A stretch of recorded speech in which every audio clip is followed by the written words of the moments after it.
नमस्कार, मैं रक्षा Thakur Himalayan yoga YouTube पे आप सबका स्वागत करती हूँ। तो चलिए आज मैं कुछ आपको प्राणायाम के बारे में हम बात करेंगे, चर्चा करेंगे, जिसमें कि आज का जो प्राणायाम है वो है नाड़ी शोधन। और सबसे पहले मैं आपको बताना चाहूँगी कि जब भी हमने योगाभ्यास को शुरू करना है तो ये ध्यान दें कि हमारा जो स्थान है वो कैसा हो, अर्थात पूरी तरह से स्वच्छ हो। और कोशिश करें जब भी आपने योगाभ्यास करना है, प्राणायाम करना है, तो खुले में आकाश के नीचे, क्योंकि आकाश एक ऐसा तत्व है जो पूरी तरह से शून्य है, अर्थात खाली है। और इससे रिलेटेड अगर हम बात करें तो हमारे जो फेफड़े हैं और हमारी जो बड़ी आंतें, ये दो अंग जो है वो भी आकाश तत्व ही कहलाते हैं, यानी कि फेफड़े हमारे हमेशा खाली रहते हैं। तो इसलिए हमारे जो फेफड़े हैं वो हमेशा सबल हो, मजबूत हो, स्वस्थ रहे और उसमें अच्छे से प्राण वायु शक्ति का प्रवाह चलता रहे। तो उसके लिए आज हम लेकर आए हैं नाड़ी शोधन प्राणायाम, अर्थात नाड़ी का शोधन, नाड़ी की शुद्धि या नाड़ी की स्वच्छता। तो अब देखिए, नाड़ी की स्वच्छता हम कैसे कर सकते हैं। बाह्य जो हमारा शरीर है उसकी तो हम पानी से और साबुन, मतलब जो कुछ भी चीज़ें हैं उससे हम सफाई कर लेते हैं, लेकिन जो हमारी इंटरनल जो बॉडी है उसको, उसकी जो क्लींजिंग है वो हम सिर्फ और सिर्फ प्राणवायु अर्थात ऑक्सीजन उसी से कर सकते हैं। तो उसके लिए नाड़ी शोधन प्राणायाम, नाड़ी शोधन, जितनी भी हमारे भीतर नाड़ियाँ है, 72,000 नाड़ी है, तो उनका हमने शोधन करना है। लेकिन मुख्य जो नाड़ी है वो 3 नाड़ी कहलाती है, ईड़ा, पिंगला और सुषुम्ना। लेकिन उनमें से भी 2 नाड़ी सिर्फ कार्य करती है, यानी कि हमारा जो ये 2 नॉस्ट्रल है, राइट एंड लेफ्ट, तो ये हमारे लिए वर्क करते हैं और इनकी ही बदौलत हमारी जितनी भी नाड़ियाँ हैं उनके लिए प्राण यानी कि ऑक्सीजन की पूर्ति होती है। तो ये थोड़ा सा परिचय है। और अब बात करते हैं नाड़ी शोधन की कि हमने करना कैसे है नाड़ी शोधन। ये थोड़ा सा वीडियो मेरा हो सकता है लंबा हो, कोई बात नहीं। तो हम शुरू करते हैं कि नाड़ी शोधन को करना कैसे है और करना किसको है और किसको नहीं करना है। नाड़ी शोधन प्राणायाम बात करें तो अनुलोम विलोम की तरह ही है, यानी कि नाड़ियों की शुद्धि के लिए प्राण को हमने अपने भीतर प्रवाहित करना है, प्राण को लेना है, प्राण अर्थात वायु, ऑक्सीजन।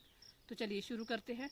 लेकिन इसमें हमने ध्यान देना है जिनका बीपी हाई रहता हो और साथ में वात अधिक बढ़ा हो, तो उन्होंने इस प्राणायाम को बहुत धीमी गति से करना है। चलिए शुरू करते हैं।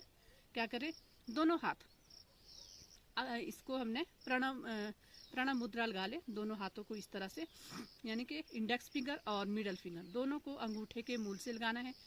और अब एक जो हाथ है बायां, लेफ्ट जो हैंड है उसे घुटनों पे टिका दे और राइट जो हाथ है उसके अंगूठे से हमने क्या करना है, दायां यानी कि राइट नॉस्ट्रल को बंद करें इस तरह से और लेफ्ट से श्वास को भीतर बनना है। तो चलिए करेंगे इस अभ्यास को। आंखें बंद, कमर गर्दन सीधी और चेहरे पे स्माइल होनी चाहिए। और साथ ही साथ अगर हो सके तो प्रकृति से रूबरू हो। प्रकृति का अर्थ है हमारे चारों ओर का वातावरण। हमारी जैसी बाहर की प्रकृति होती है, आप देख रहे होंगे मेरे सामने भी चारों ओर सुंदर सा वातावरण है। सामने एप्पल के वृक्ष लगे हैं और पौधे पूरी तरह फलों से लदे भी है। और कहते हैं ना कि जो जिसके अंदर कुछ देने की प्रवृत्ति हो वो हमेशा झुकता है। आप साथ में पौधों को भी देख रहे हो, इनके अंदर लालसा है, इनके अंदर तमन्ना है हम सबको कुछ ना कुछ देने की। तो फलों से आप देख रहे हैं पूरी तरह से वृक्ष जो है लदे पड़े हैं। तो इसी तरह से हर मनुष्य के अंदर भी देने की कोई ना कोई चीज़ होनी चाहिए। और देने की अगर चीज़ है तो वो सेवा भावना, और सेवा हमारे भीतर तभी आएगी यदि हमारे पास स्वयं के लिए कुछ है। तो इसलिए सबसे पहले हम योग की चरण में चलते हैं और योग से हमें एक अच्छा आचरण लेके आगे का जो हमारा मार्ग है वो आसान बनता है। तो चलिए बात कर रहे थे हम नाड़ी शोधन की। तो नाड़ी शोधन के लिए इस तरह से दोनों हाथों को, या फिर आप क्या कर सकते हो सॉरी, इस जो इंडेक्स फिंगर है इसको भी आप यहाँ पे लगा सकते हैं। लेकिन अगर हम प्राणायाम मुद्रा लगाए तो उससे हमारा प्राण और भी प्रवाहित होता है, संचालित होता है। तो इस तरह से दोनों उंगलियों को यहाँ पे रखा, बाएं से सांस को भीतर भरे, आंखें बंद, मन सहज। चलिए करेंगे थोड़ी देर के लिए।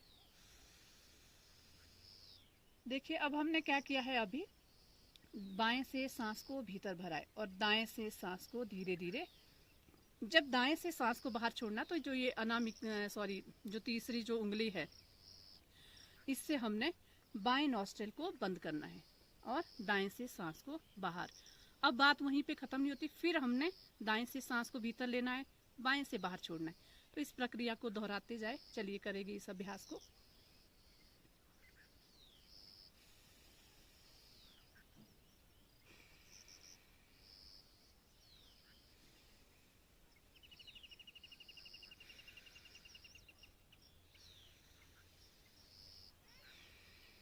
इस तरह से इस अभ्यास को किया जाता है। लेकिन जब भी हमने अभ्यास करना है तो हमारा जो मन है वो हमेशा हमारे साथ रहे। ऐसा ना हो हम बैठे कहीं हैं और हमारा ध्यान कहीं है।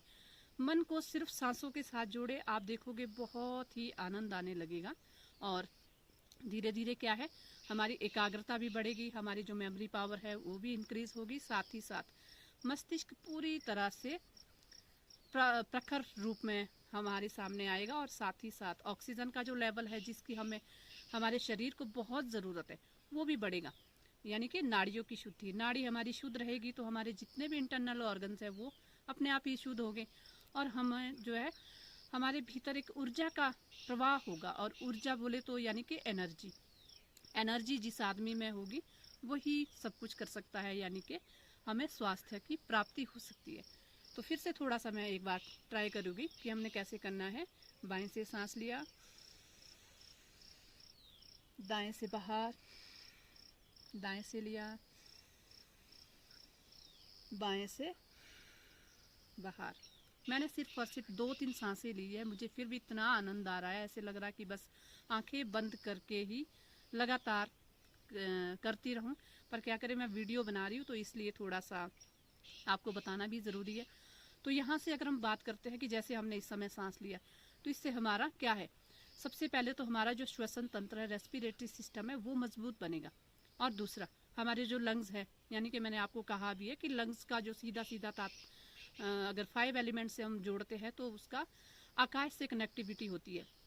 यानी कि हमारे जो लंग्स है वो मजबूत बनेंगे और साथ ही साथ अगर लंग्स मजबूत हो गए, उनके पास ऑक्सीजन होगी तो वो पूरे शरीर में दे सकते हैं उस ऑक्सीजन को। यानी कि आपको मालूम भी होगा हमारे शरीर के भीतर अगर देखा जाए तो 10 प्रकार के प्राण कार्य करते हैं, उनमें से 5 प्राण बहुत ही मुख्य है। यानी कि प्राण तो एक ही है, सांस तो हमने एक बार ही लेकिन उसका जो वर्क है पूरी बॉडी के लिए, पूरी बॉडी को मेंटेन करना, वो 5 तरह से किया जाता है। पहले हमने प्राण को लिया है, लेकिन हम कुछ चीज़ें छोड़ते भी है, जैसे स्थूल पास करना है, पसीना है, या शरीर की कोई भी गंदगी से हम बात करें तो उसके लिए अपान वायु, जो नेक्स्ट जो वायु होती है वो है अपान वायु। अपान वायु के द्वारा वो सारा कार्य होता है। और अगर अध्यात्म की तौर पे चले तो हमारा जो काम है, क्रोध है, लोभ है, मोक्ष की प्राप्ति के लिए अपान वायु का होना बहुत ही आवश्यक है, क्योंकि हमारे भीतर जब बुराई नहीं होगी तभी हम मोक्ष की ओर बढ़ेंगे। इसके बाद हम बात करते हैं तीसरी जो वायु है वो है हमारी उदान। उदान का अर्थ होता है हमेशा ऊपर की ओर उठना। ऊपर की ओर बात करें तो गले से ऊपर वाला जो भाग है वहाँ पे हमेशा उदान वायु विद्यमान रहती है। तो उदान वायु के भीतर ही क्या है, हमारा मस्तिष्क भी आता है। और हमारा मस्तिष्क अगर थोड़ा भी इसमें कोई भी प्रॉब्लम आ गई तो आपको पता ही है कि मस्तिष्क अगर काम नहीं करेगा तो पूरी जो बॉडी है वो हमारी वेस्ट हो जाएगी।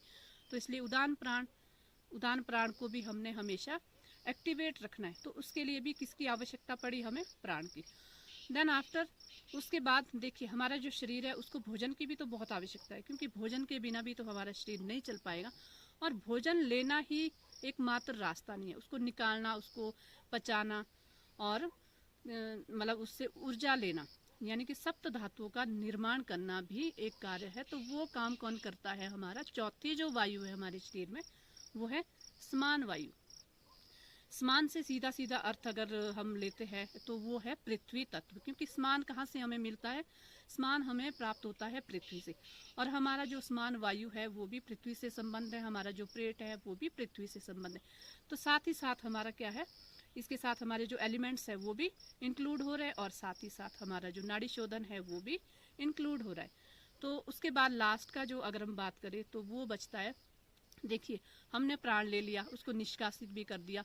ऊपर वाले प्राण को हमेशा हमने उजागर रखा, जिससे हमारा मस्तिष्क अच्छे से कार्य करे। और उन सब चीज़ों को लेने के लिए हमें भोजन की आवश्यकता पड़ेगी, तो वो हमने स्मान वायु से इकट्ठा कर लिया। लेकिन क्या है, लास्ट में पूरा जो शरीर है इसको मेंटेन भी तो करना है। कहीं फिर भी देखना है किसी को, क्योंकि ऐसे आदमी को भी हमने ज़रूर रखा होता है कि आप पूरे बॉडी को, यानी कि पूरे विभाग को देखना आपका कार्य है। तो वो कार्य करता है हमारे भीतर व्यान प्राण, यानी कि व्यान वायु। कहीं भी अगर मान लो किसी को कमी पड़ रही है किसी प्राण की, तो व्यान वायु वहाँ पहुँच के उस कमी को पूरा करता है। तो देखिए कितना अच्छा है हमारे बीच जो है, हमारे मध्य, हमारे अंदर प्राण का होना। खाली एक प्राण हमारे शरीर का अस्तित्व भी बना सकता है, अस्तित्व बिगाड़ भी सकता है। तो ये आज की मैंने आपको वीडियो बनाई, उम्मीद करती हूँ आपको ज़रूर पसंद आएगी। चलिए इसी के साथ मुझे दीजिए इजाज़त। मैं रक्षा ठाकुर फिर से आपके सामने एक नई वीडियो के साथ फिर से मिलूँगी। तब तक के लिए ओम।